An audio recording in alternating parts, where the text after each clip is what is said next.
Your hydrangea may look perfectly healthy, green leaves, strong growth, a beautiful full bush sitting proudly in your garden, but somehow, when bloom season arrives, there are little to no flowers, not one bud where you expected dozens. The frustrating part is that the problem is almost always hidden. It is not something you can see just by looking at the leaves. Today, we are going to uncover the 7 mistakes that quietly stop hydrangeas from blooming and exactly what you can do to fix them, starting this season. If you are new here, welcome.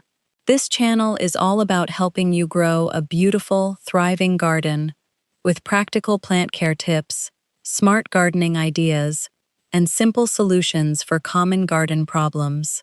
If you love learning how to create a garden you will be proud of, consider subscribing, and don't forget to turn on the notification button because we share new gardening inspiration regularly. Now let me ask you something. Have you ever had a plant that looked completely healthy but refused to flower? Maybe you watered it faithfully. Maybe you gave it a sunny spot and some fertilizer every spring, and yet no blooms. If that sounds familiar, share your experience in the comments, because you are definitely not alone. Here is the truth most people never hear. A healthy-looking hydrangea is not always a happy hydrangea. The leaves can be lush and green, while the plant is quietly struggling with something underneath the surface. Pruning at the wrong time, the wrong amount of sunlight, inconsistent watering, too much fertilizer, or even a single hard frost last winter can silently erase an entire season of blooms. The plant survives, it just does not flower. Let's go through these one at a time, starting with the mistake that ruins more hydrangea blooms than almost anything else. Mistake 7. Pruning at the wrong time. Pruning at the wrong time is one of the most common reasons a healthy hydrangea produces no flowers, and most gardeners have no idea they are even doing it. Here is why it happens. Pruning feels responsible. You see old, dry-looking stems in early spring, so you cut them back to tidy up the plant. It feels like good garden care. But depending on your hydrangea type, those old stems might be exactly where next season's flower buds are already forming. This comes down to old wood versus new wood. Bigleaf and Oakleaf hydrangeas typically bloom on old wood, meaning the flower buds were formed the previous summer and fall, then rest through winter before opening in spring. If you prune those stems back in late winter or early spring, you are cutting off the flowers before they ever had a chance to open. Panicle and smooth hydrangeas, on the other hand, usually bloom on new wood, meaning they grow fresh stems each spring and flower on that new growth the same year. This is exactly why identifying your hydrangea type matters more than almost any other single fact in this video. The same pruning schedule that helps one variety can devastate another. As a beginner, the safest approach is this.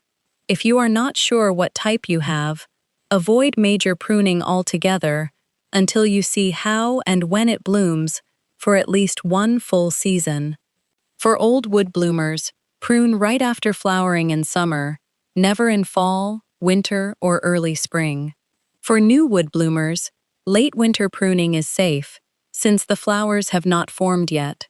When in doubt, only remove dead or damaged wood and leave the rest alone.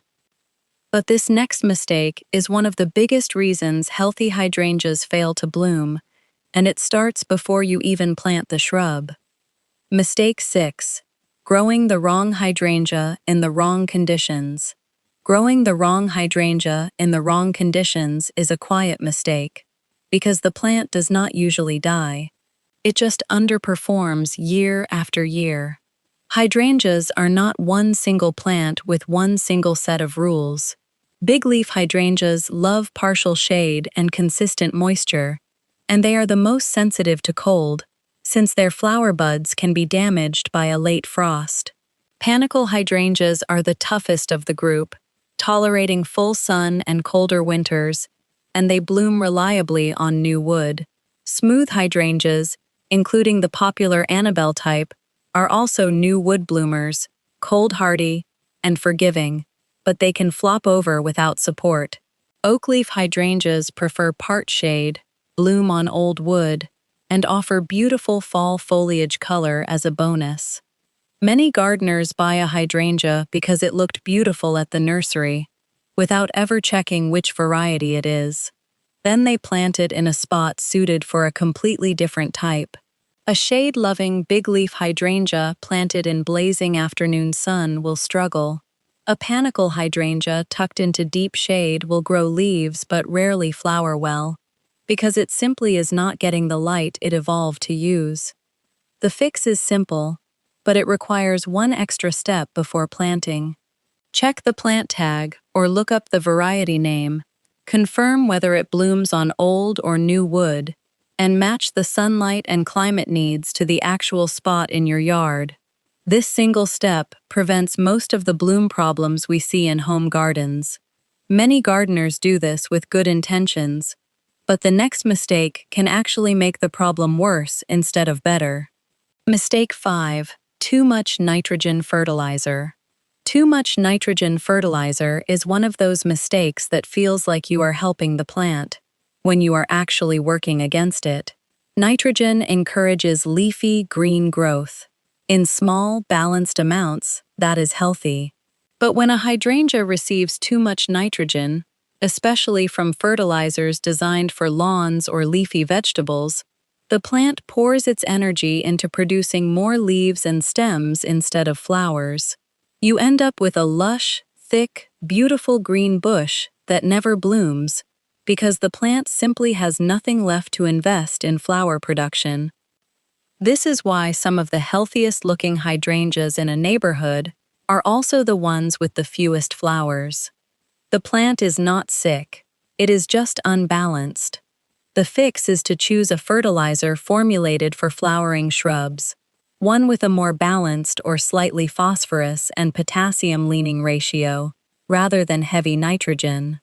Apply it in spring as new growth begins, follow the label amount exactly, and resist the urge to feed again later in summer, since a second heavy dose can push the plant back into leaf production right when it should be forming flower buds for next year. Mistake 4. Incorrect sunlight conditions. Incorrect sunlight conditions confuse almost every beginner because the common advice that hydrangeas only need shade is incomplete. The truth depends on the variety and your climate. In hot southern climates, most hydrangeas genuinely do prefer morning sun with afternoon shade, since intense afternoon heat can stress the plant and cause wilting, which in turn reduces the energy available for blooming. But in cooler northern climates, many hydrangeas, especially panicle types, actually need more sun, sometimes close to full sun, to produce strong, abundant blooms. Too little sunlight anywhere causes weak, leggy growth and very few flowers, because photosynthesis simply cannot generate enough energy for the plant to invest in reproduction. Too much harsh afternoon sun in a hot climate causes stress, wilting, and scorched leaves, which pulls energy toward recovery instead of flowering. The ideal balance depends on 3 things, working together: your hydrangea variety, your climate, and the specific location in your yard. A gardener in a cooler region can often get away with more sun than a gardener in a hot, humid climate growing the exact same variety. If your hydrangea has healthy leaves but weak or absent blooms, look honestly at how much direct sun that spot receives, and consider whether a few more hours of morning light, or a bit more afternoon shade, might be the missing piece.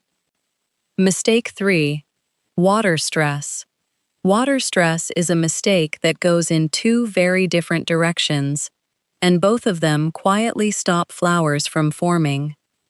Hydrangeas need consistently moist soil, not soggy, not bone dry, but steadily moist.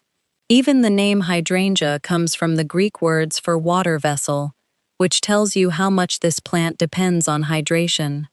When a hydrangea experiences drought stress, even briefly during bud formation in summer, the plant often aborts developing flower buds to conserve resources for basic survival. This can happen so subtly that the leaves barely wilt, but the buds underneath are already lost. On the other side, overwatering or poorly draining soil suffocates the roots, leading to root rot, which weakens the entire plant and its ability to support blooms, even though the top growth can still look deceptively green for a while. The fix is manageable once you understand the pattern. Water deeply and consistently, aiming for the equivalent of about 1 inch of water per week, more during hot, dry stretches. Apply a 2 to 3 inch layer of mulch around the base to hold moisture and regulate soil temperature. Watch for the warning signs. Wilting in the afternoon that recovers by morning is often normal heat response, but wilting that persists into the morning is a sign of real water stress that needs attention. Mistake 2. Winter damage or frost damage. Winter damage or frost damage is one of the most heartbreaking mistakes because a hydrangea can survive winter and still lose an entire season of flowers before spring even begins. This is especially true for Bigleaf and Oakleaf hydrangeas, which form their flower buds the previous fall and then carry those buds through winter, exposed to cold. A late spring frost, or a particularly harsh winter without protection, can kill those developing buds, while the rest of the plant survives completely fine. The shrub leaves out normally in spring, looking perfectly healthy, but the flowers that were supposed to open from those buds are simply gone, killed by cold months earlier.